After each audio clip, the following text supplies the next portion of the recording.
Monsieur le Président, Madame la Ministre, Monsieur le Président Lescure, chers collègues, je suis fier de défendre aujourd'hui devant vous la proposition de loi relative aux préenseignes et qu'un grand nombre d'entre vous a cosigné. Je ne pourrai pas tous les citer, mais je citerai Sébastien Jumel du groupe communiste, je pourrais citer Isabelle Roche, Thierry Benoît, également mon collègue Richard Lioger, également à droite la députée Marianne Dubois, Bonny, Descoeurs. Et donc, si vous voulez, encore une fois ici devant vous, c'est le bon sens national, ce morceau de France que chacun d'entre nous nous représentons, qui fait valoir le droit et qui fait valoir le juste. Ces derniers mois ont mis à jour le malaise de la ruralité. Nous devons aujourd'hui, par cette proposition de loi, apporter modestement, petitement, une pierre et une réponse à une réponse sur la ruralité qui, bien évidemment, Madame la Ministre, devrait être plus globale. En avant-propos, je voudrais dire deux choses sur l'origine de ce texte. Nous avions déjà débattu sur cette question lors des discussions autour de la loi Elan. Nous avions déjà été nombreux à défendre cet amendement, à l'époque adopté en séance publique par la totalité des groupes politiques et qui avait également l'emporté l'adhésion quasi unanime au Sénat. C'est dire que l'ensemble du béquimarisme français avait fonctionné. Afin d'éclairer au mieux la décision du législateur, le président de l'Assemblée nationale a, sur la proposition du groupe MoDem, saisi le Conseil économique, social et environnemental sur ce texte. Je voulais, cette saisine, faire le débat avec cette instance sur un sujet complexe qui met en balance l'économique et l'écologique. Je voulais également comprendre davantage si cette institution était ancrée dans la réalité des territoires, comme nous le sommes, nous, l'ensemble des députés de cette nation, parce que nous sommes, nous, un morceau de la France. Venons-en maintenant au fond. Je l'ai dit en introduction, cette proposition de loi rétablit le droit, mais encore plus que le droit, le juste. Il n'y a pas de développement durable s'il n'est soutenable. La ruralité, ce n'est pas simplement un espace de vacances pour bobos métropolitains ou de technocrates décentralisés. La ruralité, c'est un lieu de vie où il naît, il travaille et il vieillit. Les préenseignes, ce sont ces panneaux d'affichage normés qui indiquent en ville et sur les routes la présence d'une activité, d'une vie en proximité. Le régime juridique qui régit ces préenseignes s'inscrit dans le cadre plus large de la publicité. Il en ressort un principe général d'autorisation des publicités en agglomération et d'interdiction en dehors. Une dérogation à cette règle existe toutefois pour les préenseignes. Le régime dérogatoire des préenseignes autorise en effet, dans un certain nombre de cas, l'installation de ces dernières hors agglomération. Les dérogations autorisées par le législateur dès 1979 étaient initialement très larges, puisqu'elles valaient pour toutes les préenseignes signalant des activités pouvant être utiles aux voyageurs, aux gens de passage. Dans la pratique, les préenseignes se sont multipliées pour signaler les activités culturelles, les monuments historiques, les restaurants, les hôtels, les stations-service, les artisans et autres petits commerces. Dès le 13 juillet 2015, date d'entrée en vigueur du nouveau régime dérogatoire voté dans le cadre du Grenelle II, le cadre a été considérablement resserré.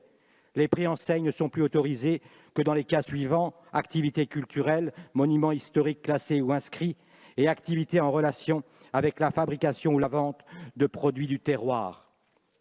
Ce nouveau dispositif s'est révélé en pratique excessif et principalement inadapté pour les restaurateurs.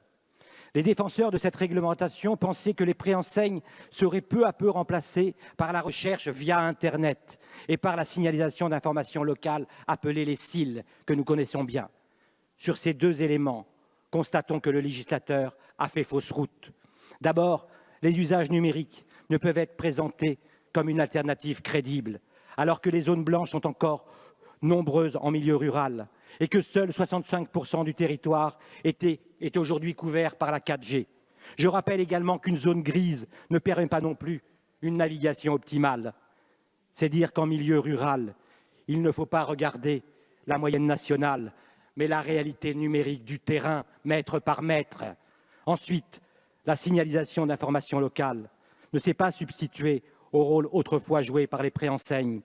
Les professionnels le disent tous et critiquent son manque de lisibilité ainsi que de visibilité. Les caractères sont trop petits pour être lus sur une route départementale. Les effets de la suppression des préenseignes ont donc été largement sous-estimés et a renforcé le malaise de nos restaurateurs ruraux. Ce malaise fait fortement penser à celui que connaissent nos agriculteurs. De nombreux restaurateurs nous ont contactés sur tous les bancs, nous les parlementaires, pour nous faire part de leur désarroi. Certains d'entre eux ont tenté l'impensable. Nous sommes allés les rencontrer à l'hôpital pour les soutenir, parce qu'ils avaient reçu cette fameuse lettre du préfet, et c'était inadmissible pour eux. Certains également ont reçu une convocation judiciaire comme des délinquants, car ils refusaient d'appliquer une loi qu'ils percevaient comme injuste et qui mettait simplement à mal leur parcours de vie et qui mettait à mal la vie de leur famille, de leurs enfants. Les bistrots du village et du bourg façonnent notre imaginaire collectif, mais s'ils sont principalement des lieux où s'exprime la réalité d'un quotidien. Près de la moitié des restaurants ruraux ont déjà disparu en l'espace de quelques décennies. Ne nous y trompons pas.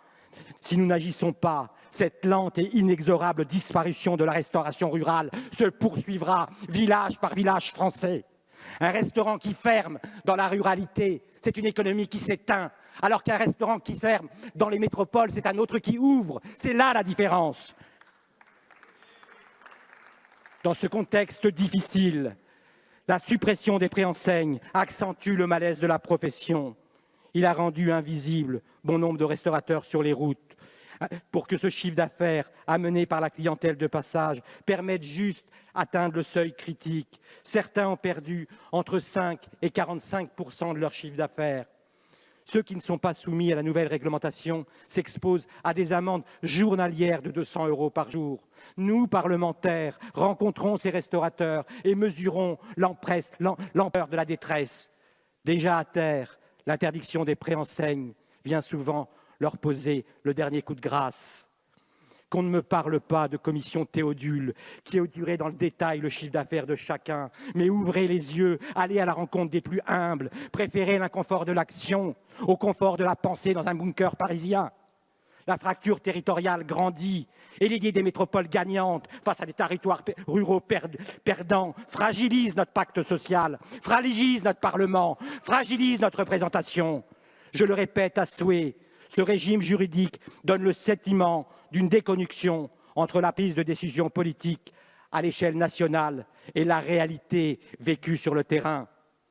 La prise de décision est perçue comme hors-sol et technocratique et nourrit le sentiment de défiance grandissant des administrés envers une partie seulement de la haute administration et certaines instances dites représentatives.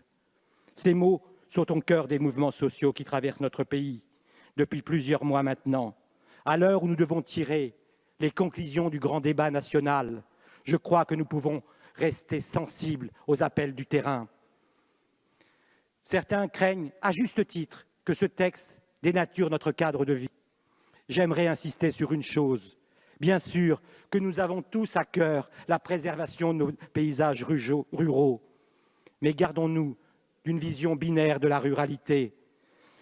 Il faut penser qu'on ne doit pas opposer la préservation des paysages et de l'autre le soutien à l'action économique. Le législateur a privilégié l'économique sur l'économique dans les grandes villes, en permettant des visuels de 12 mètres carrés dans les grandes villes. Et ce serait encore une fois à la ruralité qui serait la variable d'ajustement écologique? Non, non et non. Rien ne sert d'être beau quand on n'est plus vivant. Gardons-nous de cette approche aseptisée et figée dans le temps de la vie rurale. Nos campagnes sont belles et bien vivantes, nous y sommes fiers d'y vivre. C'est ce qui fait leur choix, leur attrait, et ce qui fait que les habitants sont contents à la fois d'y vivre et d'y accueillir des touristes. Le président de la République plaide en faveur d'une ruralité active, vivante. Donnons à notre président les moyens de faire vivre cet acte par des actes concrets.